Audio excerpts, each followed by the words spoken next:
Hello golfers, Bryan Pate here. I want to give you a good drill that you can use with little baby shots with your irons, or it's a great drill in chipping. It's the open palm trail hand drill. So how it works is, if I go ahead and get set up with my normal grip, then I can go ahead and take that trail hand and open it up. And you can see from down the line view that it's still in my gripped position, where I haven't taken the hand and put it down the shaft this direction, because that's a whole completely different way of how the wrists work. So it's still more through my knuckles as opposed to being lined up with the shaft with my hand. So as we set up with this little drill, just set up normal grip, trail hand opens. The goal is on these little small shots, what's it going to feel like to keep the pressure on that lead knuckle with that trail palm. Or if we go too big of a swing or our sequence is off, it's going to want to throw the club off that trail hand, and my body pivot's not going to support the finish. So if I go down the line view, just so you can see, if I just let the arms throw, that this is going to come off, which we don't want to see.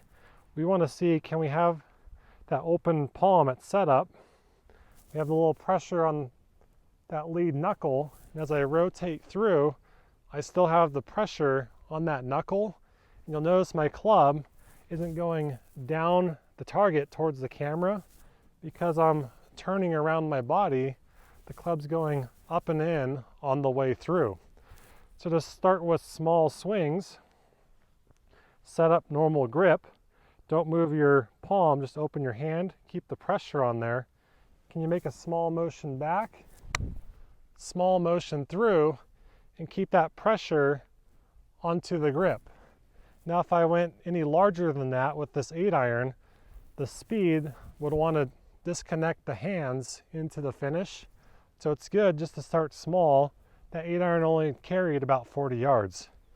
Where it really works is in the wedge game. Let's pull another golf ball over here, put it on the ground, and say, here's my normal setup. Again, narrower, ball's kind of in the middle of that narrow stance. Normal grip. From there, I'm just going to open my hand.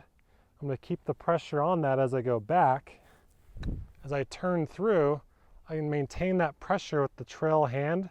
So it gives us some feedback of, did I sequence my body with the arm motion and club motion, or was I just trying to use my wrists to supply the speed? This is a great way of training our pivot into the finish and synchronizing it with our arm structure, our wrist motions, and the club head.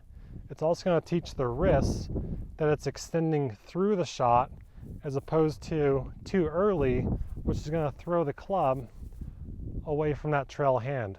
So again, the trail hand only drill, make sure you're taking your normal grip and just opening the palm flat, where we're not setting up, putting our hands to match the shaft angle and swinging that way.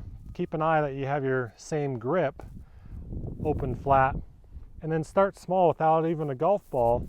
Can I make the motions, feeling the pressure on in the backswing so I haven't pulled away? In the backswing, pressure's on. Pressure maintains as I rotate my body, stick the landing, and hold it for a second and assess where's that at. So use this drill to get better in your short game and pitching. Also, it's going to help you on your long game as well. It's going to work up through the driver. Only thing is, as we start going longer, the speed of the club is going to go faster than my rotation is, so it's going to come away from that trail hand, but it'll give you the sense kind of through the strike what's going on before it comes off. Just be careful with this drill if you're going a little quicker, not to hurt your lead rotator cuff, as this thing has more speed. So I'd keep it down to small swings as you're doing this drill.